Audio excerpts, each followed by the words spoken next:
दौसा से बीजेपी प्रत्याशी कन्हैया लाल मीणा पीछे चल रहे हैं। कांग्रेस के प्रत्याशी मुरारी लाल मीणा जो है उन्होंने काफ़ी बड़ी लीड बना ली है और यहां से किरोड़ी लाल मीणा ने ट्वीट करके कहा है, रघुकुल रीति सदा चली जाई आई, प्राण जाई पर वचन न जाई। इसका मतलब समझाइए आप। बाबा किरोड़ी लाल मीणा ने चुनाव के वक्त और चुनाव के बाद में ये घोषणा कर रखी थी कि उन्हें इस सीट की जिम्मेदारी दी गई थी, यानी कि दौसा सीट निकालनी है। तो उन्होंने तभी ये घोषणा सार्वजनिक रूप से कर दी थी कि अगर ये सीट, दौसा की सीट अगर हार जाती है बीजेपी, तो मैं अपने पद से, मंत्री पद से इस्तीफा दे दूंगा। निश्चित रूप से शायद वो घड़ी अब करीब आती हुई नजर आ रही है किरोड़ी लाल मीणा को, क्योंकि मुरारी लाल मीणा ने एक बहुत बड़ी लीड जो है यहाँ पर बना ली है इस सीट के ऊपर। कन्हैया लाल मीणा, जिनका केवल एक बस्ती क्षेत्र तक, विधानसभा क्षेत्र तक उनका एक प्रभाव था, उनको इस बार लाकर के बीजेपी ने कैंडिडेट बना के शायद गलती करी। और निश्चित रूप से जो एक बड़ा अंतर है वो यहां देखने को मिला है। अब किरोड़ी लाल मीणा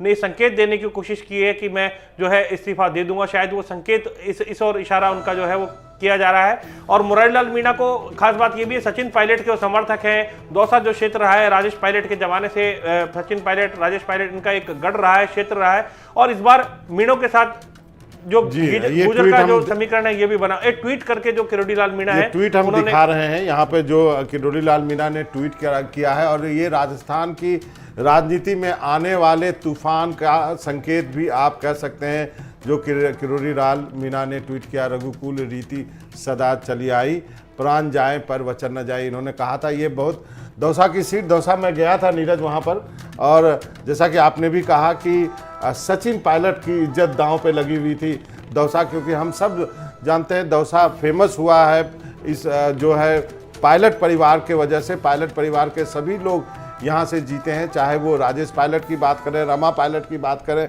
सचिन पायलट भी यहाँ से जीते। और उसके बाद जो मुरारी लाल मीणा थे वो इस बार चुनाव लड़ रहे थे। दौसा बाद में रिजर्व सीट बन गई और ये सीट पर काफ़ी बड़ी बढ़त जो है वो बना ली है जो कांग्रेस के उम्मीदवार ने बीजेपी के उम्मीदवार पर। बाबा एक और चीज यहाँ पर यह है कि किरोड़ी लाल मीणा ये चाहते थे कि उनके भाई जगमोहन मीणा को इस सीट पर टिकट मिल जाए, जबकि मौजूदा जो सांसद वहां पर थी जसकौर मीणा, वो भी चाहती थी उनकी बेटी अर्चना को टिकट मिल जाए, लेकिन दोनों का ही जो है टिकट नहीं मिला।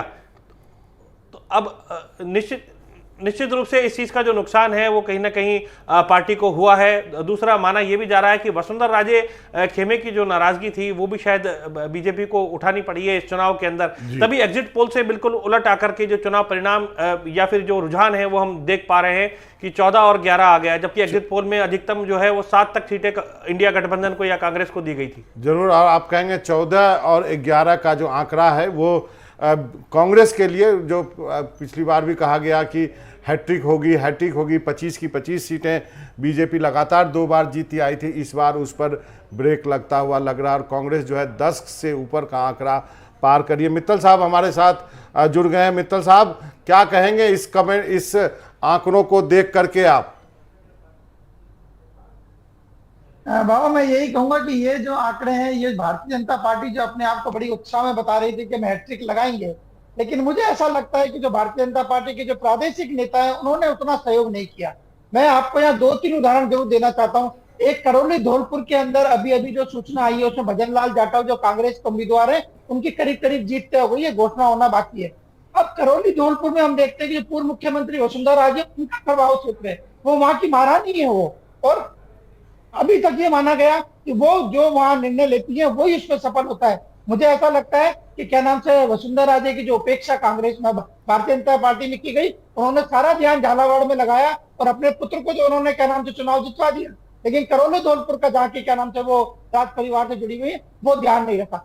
जहां तक किरोड़ी मीणा के आपने ट्वीट का उल्लेख किया, मैं बताना चाहता हूँ किरोड़ी मीणा जब से भारतीय जनता पार्टी की भजन लाल जी की सरकार बनी है तब से अपने आप को उपेक्षित कर रहे थे। उनका जो विभाग दिया गया वो भी पंचायती राज विभाग दिया जिससे वो खुश नहीं थे। मुझे ऐसा लगता है कि उन्होंने पहले ही ये मान लिया था कि दौसा में इस बार क्या नाम से भारतीय जनता पार्टी की जीत होगी और वो इस सरकार के बाहर निकलना चाहते थे। इसीलिए उन्होंने कह दिया कि दौसा से यदि भाजपा की हार होती है तो मैं मंत्री पद से इस्तीफा दे दूंगा। मैं एक बात यहाँ और बताना चाहता हूँ, नीरज जी को पता है कि उन्होंने कल एक बहुत महत्वपूर्ण बात कही थी किरोड़ी लाल मीणा ने, कि प्रधानमंत्री जब राजस्थान आए तो उन्होंने 7 संसदीय क्षेत्रों की जिम्मेदारी उनको दी कि इन पर आपको चुनाव जिताना है। ये बात मुझे लगता है कि ऐसा शायद बहुत कम होता हो जब प्रधानमंत्री किसी नेता को बात कहते हो और वो उसको सार्वजनिक कर दे। वो जो 7 सीटें उन्होंने बताई कि प्रधानमंत्री जी ने मुझे कहा इसकी जिम्मेदारी दी, उन 7 सीटों पर क्या नाम से भारतीय जनता पार्टी को कई सीटों पर हार का सामना करना पड़ा। मुझे ऐसा लगता है भारतीय जनता पार्टी के जो प्रादेशिक स्तर के नेता, जो राजस्थान के नेता हैं, वो शायद मुख्यमंत्री भजन लाल शर्मा को पचा नहीं पा रहे हैं। इसीलिए ये जो चुनाव परिणाम हमारे सामने आए वो एग्जिट पोल सारे फेल हो गए, हैट्रिक की सारी बात विफल हो गई है। आप देखिए 15-25 में से यदि 11 सीटों पर कांग्रेस आगे चलती है और मार्जिन बहुत कम है। सबसे महत्वपूर्ण बात यह है कि जो भारतीय जनता पार्टी की जो मार्जिन है वो भी बहुत कम है। तो मुझे कुल मिला के ये लगता है इसमें जो प्रादेशिक नेताओं की जो है बहुत महत्वपूर्ण भूमिका रही है। और हम ये कह सकते हैं कि राजस्थान के अंदर जिस तरीके से कहा जा रहा था कि मोदी फेस आगे रहेगा, भजन लाल शर्मा का फेस आगे रहेगा, मुझे लगता है उसका प्रभाव भी कम है। तो विकास जी हैं हमारे बीजेपी से, उन्हीं से पूछ लेते हैं। विकास जी बताइए, 14 और 11 का आंकड़ा, ये एक कांग्रेस बहुत बड़ी जीत क्लेम कर रही है एक तरह से कहा जाए, जहां पे उसको 0 सीटें थी। देखिए, सबसे पहले तो मैं आपके माध्यम से एक बात बताना चाहता हूँ प्रदेश की जनता को कि ये जो लोग कल तक ईवीएम को दोष देते थे, ईसी को, इलेक्शन कमीशन को जो है वो कटघरे में खड़ा करते थे, आप लोगों को जो है वो किन किन नामों से पुकारते थे, कम से कम मैं मानता हूँ कि ये देख के इनको शर्म आनी चाहिए कि ये किस प्रकार जो है वो हर चुनाव के अंदर जो ये राग अवलापते थे अपनी हार का, कम से कम इन नतीजों से इनको ये तो मान लेना चाहिए कि ये संस्थाएं जो संवैधानिक इंस्टीट्यूशंस हैं, ये मोदी जी की सरकार के अंदर बिल्कुल निष्पक्ष होकर काम करते हैं। दूसरी बात मैं आपके माध्यम से कहना चाहता हूँ कि राजस्थान की जनता जो भी जनादेश दे, हम इन लोगों की तरह ना इलेक्शन कमीशन पर ठीकरा फोड़ेंगे, ना ईवीएम पर ठीकरा फोड़ेंगे, ना मीडिया के बंधुओं को टारगेट करेंगे। जो भी जनादेश होगा उसको स्वीकार करेंगे, लेकिन मैं मानता हूँ कि इसके पीछे कई सारे कारण हो सकते हैं जिस प्रकार के परिणाम सामने आ रहे हो, लेकिन फिर भी लगातार तीसरी बार भारतीय जनता पार्टी के ऊपर इस स्केल के ऊपर, व्यापक स्केल के ऊपर विश्वास जताना, ये अपने आप में ये भी एक सुखद संदेश है। और ये नरेंद्र मोदी जी की नीतियों के ऊपर जनता का विश्वास ही है। और भजनलाल जी की सरकार ने जिस सीमित समय के अंदर, चाहे ईआरसीपी का मुद्दा हो, चाहे चंबल जल परियोजना हो, चाहे पेपर लीक के माफिया उनको पकड़कर उनको दोषियों को जो है वो सजा देने के लिए प्रयास करना हो, चाहे धर्म परिवर्तन करवाने वाले लोगों को एक्सपोज करना हो, चाहे अहिंसक प्रत्यारोपण कर रहे लोगों को लॉ एंड ऑर्डर के ऊपर काम करना हो, हर प्रकार के तरीके से भजनलाल सरकार भी जो है राजस्थान में लगातार सकारात्मक तरीके से कार्य कर रही है जी। और अभी नतीजे जो है कुछ राउंड, जैसा आप भी बता रहे हैं, अभी कुछ राउंड और बाकी हैं, तो मानता हूं कि नतीजों के अंदर भी परिवर्तन देखने को मिल सकता है। जरूर लेकिन हम चर्चा जारी रखेंगे। मैं भरतपुर पे भी आऊंगा। भरतपुर से मुख्यमंत्री आते हैं और वहां भी जो है संजना जाटव आगे हैं बीजेपी के जो है कोहली साहब से। लेकिन हमें बताया जा रहा है कि रविंदर उपाध्याय हमारे साथ जयपुर स्टूडियो से जुड़े हुए हैं। रविंदर जी, आपको मेरी आवाज आ रही है?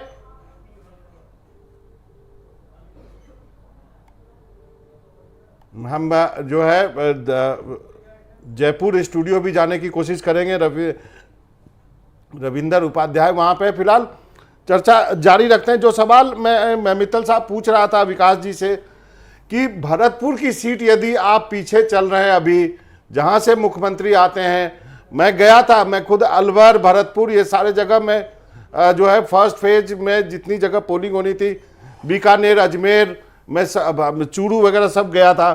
भरतपुर की सीट हारने का क्या मतलब है यदि मुख्यमंत्री अपने गृह क्षेत्र में वो सीट गंवा देते हैं तो? देखिए, मुख्यमंत्री जी जब से चुने गए हैं, आपने भी देखा है, और भजनलाल जी ने किसी भी जिले को अपना गृह जिला मानकर कार्य नहीं किया, समूचे प्रदेश को अपना प्रदेश मानकर उन्होंने कार्य किया है। आप देखिए, भरतपुर के लिए किसी भी प्रकार की विशेष योजना या विशेष घोषणा उन्होंने नहीं की, पूरे प्रदेश को एक सूत्र। मित्तल साहब, मैं आता हूं आपके पास। मित्तल साहब, एक मिनट। हाँ विकास जी, खत्म करें। जैसा कि अशोक गहलोत जी और शांति धारीवाल जी करते आए कि उन्होंने अपने गृह जिलों में, अपने क्षेत्रों के अंदर विशेष रूप से ध्यान दिया ताकि आगे के समय में उनकी जीत बनी रहे। उस प्रकार की कार्यशैली भजनलाल जी की, हमारे पार्टी के शीर्ष नेताओं की, किन्हीं भी नेताओं की नहीं रही। भजनलाल जी जब से आए हैं, उन्होंने चाहे चुनावी रैलियां हो, चाहे सरकार के दौरान कार्य करने की बात हो, हर जगह उन्होंने समान रूप से ध्यान दिया है और किसी भी जिले को महज अपना गृह जिला होने की वजह से प्राथमिकता दी हो, ऐसी कोई भी बात देखने को नहीं है। और जो आप जिन मार्जिन की बात कर रहे हैं, उनके ऊपर चुनाव के बाद निश्चित तौर के ऊपर विचार किया जाएगा कि क्या कारण रहे और क्या नहीं रहे। बाकी जो दिखता कारण है वो आप सब जानते हैं जरूर, किस प्रकार कांग्रेस और इंडी गठबंधन के लोगों ने भ्रामक प्रचार प्रसार किए लोगों को डराने का काम किया, संविधान बदल दिया जाएगा, आप लोगों के साथ ये कर दिया जाएगा, जबकि आप जानते हैं कि पिछले दोनों चुनावों में पर्याप्त बहुमत जो है वो राजस्थान की तरफ से 25 की 25 सीटें और देश में भी आपकी बात सही है। देखिए, मैं आपको यहाँ पे दो राज्यों का उदाहरण देना जरूरी है। मैं अभी अब से थोड़ी देर पहले मध्य प्रदेश छत्तीसगढ़ वाले चैनल में था, वहां पर सोचिए 29 में से 29 बीजेपी जीत रही है। वहां भी प्रदेश की सरकार है, आप ही के साथ जो है वो वहां पे चुनाव हुए थे, वहां पे 29/29 है। छिंदवाड़ा भी कांग्रेस हार रही है। उसी तरह छत्तीसगढ़ में 11 में से 10 सीटें बीजेपी जीत रही है। लेकिन यहां पर जो मित्तल साहब, आपकी टिप्पणी इस पे 14-11 के आंकड़ों पर और भरतपुर वाली बात जो मैंने कही। बाबा देखिए, आपने बहुत महत्वपूर्ण टिप्पणी की है, इसमें कोई दो राय नहीं है। आप देखिए, जो विधानसभा के चुनाव के जो अभी हाल ही में जो विधानसभा चुनाव हुए, उसमें तीनों राज्यों में, राजस्थान, मध्य प्रदेश, छत्तीसगढ़ में भारतीय जनता पार्टी को जीत का सामना करना पड़ा। और पिछली बार जो 5 साल पहले चुनाव हुए थे, तब इन तीनों राज्यों में भारतीय जनता पार्टी को हार का सामना करना पड़ा। अब क्या कारण है कि राजस्थान में आप जीते, मध्य प्रदेश में आप जीते, छत्तीसगढ़ में जीते विधानसभा चुनाव में, लेकिन लोकसभा चुनाव में जो आपने प्रदर्शन मध्य प्रदेश में, छत्तीसगढ़ में किया, वो आप राजस्थान में प्रदर्शन क्यों नहीं कर सके? जबकि वो लहर और वो हवा और जो हिंदी भाषी क्षेत्र है वो एक से है। इससे साफ जाहिर है कि जो प्रादेशिक नेता है, चाहे उसमें क्या नाम से वसुंधरा राजे शामिल हो, चाहे उसमें सतीश पुनिया शामिल हो, चाहे उसमें राजेंद्र राठौर शामिल हो, इस सब की क्या नाम से ये कहा जा सकता है कि जो सक्रियता होनी चाहिए चुनाव के अंदर, वो इस चुनाव में सक्रियता नहीं हुई। इसके विपरीत यदि हम कांग्रेस में देखते हैं, इसमें कोई दो राय नहीं है बाबा। सचिन पायलट ने इस बार बहुत मेहनत की है और सचिन पायलट ने इस बात की कोशिश की थी, जो उम्मीदवार उन्होंने तय की है उनकी जीत हो, उसमें दौसा का सबसे बड़ा उदाहरण है। मुरारीलाल मीणा जो है वो वहां के विधायक भी है और उनको जिस तरीके जीत हुई, खुद मुरारीलाल मीणा ने जीत के बाद ये कहा कि ये जीत सचिन पायलट की है। और जिस तरीके से पहले राजेश पायलट और उनकी पत्नी रमा पायलट और क्या नाम से सचिन पायलट वहां के सांसद रहे, एक बार फिर उन्होंने कहा कि उसी परिवार को इस जीत को हम आगे बढ़ा रहे। तो जाहिर होता है कि जो मेहनत कांग्रेस के नेताओं ने की, उतनी मेहनत भारतीय जनता पार्टी के नेताओं ने नहीं की। और उसका कारण यह रहा कि आपने जिन लोगों को जिम्मेदारी दी, उनको पूरा सहयोग नहीं मिला। चलिए, एक ट्वीट है, अशोक गहलोत ने ट्वीट किया है, वो पढ़ के सुनाता हूँ। उनका कहना है कि 2024 का लोकसभा चुनाव प्रधानमंत्री श्री नरेंद्र मोदी ने पूरी तरह अपने ऊपर केंद्रित किया। प्रचार में मोदी की गारंटी, फिर से मोदी सरकार जैसे जुमले भाजपा शब्द से ज़्यादा सुनाई दिए और दिखाई दिए। यहाँ तक कि सांसद प्रत्याशियों को बाईपास कर पूरा चुनाव मोदी की गारंटी के नाम पे चला। चुनाव में महंगाई, बेरोजगारी, समाज में बढ़ता तनाव जैसे मुद्दे गौण हो गए और केवल मोदी मोदी ही सुनाई देने लगा। प्रधानमंत्री ने संसद में अपने नेतृत्व में भाजपा के 370 और एनडीए के 400 सीटें पार करने का दावा किया था। अब ये साफ हो गया है कि ना तो भाजपा को 370 सीटें मिल पाएंगी और ना ही एनडीए को 400 सीटें मिलेंगी। प्रधानमंत्री मोदी के नाम पर भाजपा को स्पष्ट बहुमत नहीं मिल पा रहा है। ऐसे में नरेंद्र मोदी को अपना नाम अब प्रधानमंत्री पद की दावेदारी से हटा लेना चाहिए। और एक ब्रेकिंग न्यूज अभी आई है, दौसा लोकसभा चुनाव जो है कांग्रेस प्रत्याशी मुरारीलाल मीणा ने रिकॉर्ड मतों से जीत लिया है। दौसा में इतिहास में अब तक की कांग्रेस की सबसे बड़ी जीत जो है ये मानी जा रही है। 3 लाख से अधिक वोटों से ये जीत जो है दर्ज की है मुरारीलाल मीणा ने, ये खबर आ रही है। नीरज, अब आपको यहाँ पे लाना चाहूँगा, क्या हम माने जो मैंने भरतपुर पे सवाल पूछा था विकास जी से, क्या ये चुनाव का परिणाम मुख्यमंत्री के ऊपर भी एक टिप्पणी है? देखिए बाबा, भरतपुर का चुनाव परिणाम जो है वो तो निश्चित रूप से सवाल खड़े करता है कि भरतपुर के अंदर संजना जाटव जो है आगे हैं, मुख्यमंत्री का गृह क्षेत्र है, गृह जिला है। निश्चित रूप से दौसा की जो जीत हुई है, यहाँ सचिन पायलट की भी बहुत बड़ी भूमिका रही है, क्योंकि ये मीणा और गुर्जर, अब देख सकते हैं दोनों वोटों का एक साथ में जब गठजोड़ हुआ तो एक बड़ी जीत जो है मुरारीलाल मीणा के यहाँ पर हो गई। कन्हैयालाल मीणा भी मीणा समाज से थे, लेकिन मीणा वोट जिस तरीके से पूरी तरीके से बट जाना चाहिए था वैसे नहीं बटा। तो मीणा समाज का, क्योंकि वहाँ पर मुरारीलाल मीणा की छवि अच्छी है, क्षेत्र में अच्छा उन्होंने काम किया, पिछली सरकार में, गहलोत सरकार में मंत्री रहे। दूसरा, सचिन पायलट की वजह से गुर्जर वोट भी अगर वहाँ पर डाइवर्ट हुआ तो उसका सीधा फायदा मिल गया। इसी तरीके से दूसरी सीट जो सचिन पायलट के प्रभाव वाली हम देख सकते हैं, टोंक सवाई माधोपुर सीट भी इसमें नजर आ रही है, वो भी पूर्वी राजस्थान की है। वहां पर भी पूर्व डीजीपी हरीशचंद्र मीणा जो है आगे चल रहे हैं, जो कि पूर्व सांसद भी रहे और गहलोत सरकार के अंदर भी जो है निश्चित रूप से ये विधायक से सचिन पायलट के साथ ही, जब पायलट 19 विधायकों के साथ खेमेबंदी में गए थे उस वक्त ये साथ में थे, तो ये इनकी भी यहाँ पर जीत होती हुई नजर आ रही है, क्योंकि आगे चल रहे हैं बड़े मतों के अंदर से।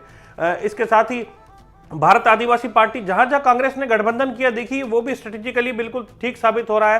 राजकुमार रोत बांसवाड़ा के अंदर बाबा आगे चल रहे हैं, अमरा राम चौधरी जो है वो सीकर में सीपीआईएम के साथ में गठबंधन किया, वो आगे चल रहे हैं। हनुमान बेनीवाल से गठबंधन किया नागौर सीट के ऊपर, तो वो आगे चल रहे हैं। ज्योति मिर्धा जो है वहां पिछड़ रही हैं। तो निश्चित रूप से 3 जो ये सीटें थी, हम बार बार इसका जिक्र भी कर रहे थे बाबा अपने इस शो के जरिए कि ये जो गठबंधन किए हैं, ये जो सीटें हैं, यहाँ पर जीत हो सकती है। झुंझुनू सीट की हमने बात की थी, हम देख सकते हैं झुंझुनू सीट में ब्रजेंद्र ओला जो कि शीशराम ओला के बेटे हैं, पिछली गहलोत सरकार के अंदर मंत्री भी रहे थे परिवहन विभाग के, वो आगे चल रहे हैं। हालांकि एक झटका देने वाली बात गहलोत के लिए यहाँ पर ये होगी कि वैभव गहलोत जो है वो काफी ज्यादा पिछड़ गए हैं। 1.5 लाख से ज्यादा 2 लाख के आसपास वोटों से वैभव गहलोत जो है पिछड़े हुए हैं लुम्बाराम चौधरी से जालोर सीट के ऊपर। ये निश्चित रूप से चिंताजनक बात है। हालांकि वसुंधरा राजे के लिए खुशी की बात है कि उनके बेटे जो हैं दुष्यंत सिंह, वो 5वीं बार सांसद बनने की ओर अग्रसर हैं और बड़े मतों के अंतर से वो आगे चल रहे हैं। प्रमोद जैन भाया की पत्नी जो उर्मिला जैन भाया है इस बार चुनाव लड़ रही हैं, उनके सामने इस बार दुष्यंत सिंह काफी ज्यादा आगे जो है बढ़े हुए नजर आ रहे हैं और 5वीं बार उनकी जीत होती है तो निश्चित रूप से यहाँ वसुंधरा राजे का भी एक अच्छा सियासी कद यहाँ बनता हुआ नजर आएगा। हालांकि ये देखने वाली बात है कि सियासी भविष्य क्या रहेगा। जरूर। वीरेंद्र भी हमारे साथ जुड़ गए। वीरेंद्र, बताएं क्या जानकारी है आपके पास? ये जो आंकड़े हैं ये अपने आप में काफी कुछ कह रहे हैं। बिल्कुल, देखिए बाबा, जिस तरीके से ये आंकड़े आए हैं उसके अंदर कई ऐसी बातें छुपी हुई है जो हम लगातार डिकोड भी कर रहे हैं। इसके साथ ही आपको बताना चाहूंगा कि अगर राजस्थान की राजनीति की जिस तरीके से आपने भी अच्छे तरीके से कवर किया था और हम लोगों ने भी देखा था फील्ड के अंदर कि यहाँ पे जातीय समीकरण है वो काफी अहम रहते हैं। और जातीय समीकरण की अगर मैं बात करूं, आप चाहे दौसा सीट की बात कर लीजिए या फिर बाड़मेर सीट की बात कर लीजिए या फिर सीकर की जहाँ पे सीपीएम नेता है अमरा राम, उनकी बात कर लीजिए, तमाम ये वो सीटें हैं जहां पे जातीय समीकरण ने अपना रोल अदा किया है। इसके साथ ही आपको बता दूं कि राजस्थान के अंदर जो कह सकते हैं कि जाट नेता है वो अब 2 जाट नेता, चाहे इसमें हरीश चौधरी का देख लीजिए या फिर गोविंद सिंह डोटासरा, जिनकी अहम जो कह सकते हैं कि रोल रहा है इस बार के चुनाव के अंदर। जिस तरीके से उन्होंने पूरे चुनाव के अंदर जो जाट कम्युनिटी को यानी जाट वोटर्स को एकजुट करने का जो काम किया है, कहीं ना कहीं वो एकजुटता जाटों की यहाँ पे देखी गई है। और यहाँ पे जो कांग्रेस है, अभी अगर मैं आंकड़ों की बात करूं तो आपको मैं मेरे डेस्कटॉप की स्क्रीन पे आपको दिखाना चाहूंगा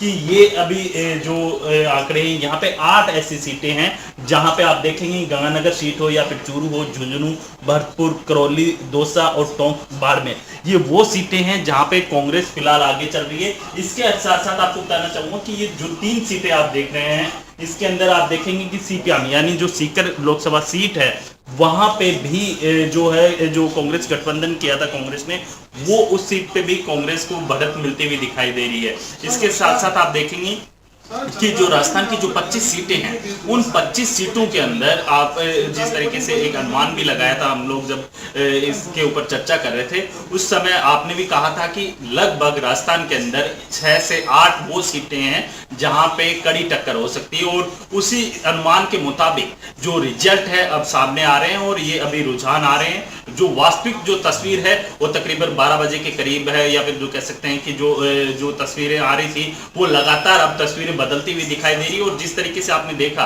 कि बीजेपी मुख्यालय के अंदर जिस तरीके से तमाम जो बीजेपी कार्यकर्ता हैं उनका जो 500 kg के जो लड्डुओं का जो ऑर्डर दिया था, कहीं ना कहीं अब वो उन बीजेपी कार्यकर्ताओं के अंदर जोश भी थोड़ा कम दिखाई देने लगा है। जिस तरीके से हमारे वरिष्ठ संवाददाता ने भी बात की थी कि क्या लगता है राजस्थान की जो 25 सीटें, उनका साफ कहना था कि अभी तो 1 या 2 राउंड के रुझान आए, जो अंतिम जो रुझान आने यानी परिणाम के जो रुझान आने वो अभी शेष है। उसके बाद आप बीजेपी के कार्यकर्ताओं का जोश देखिएगा।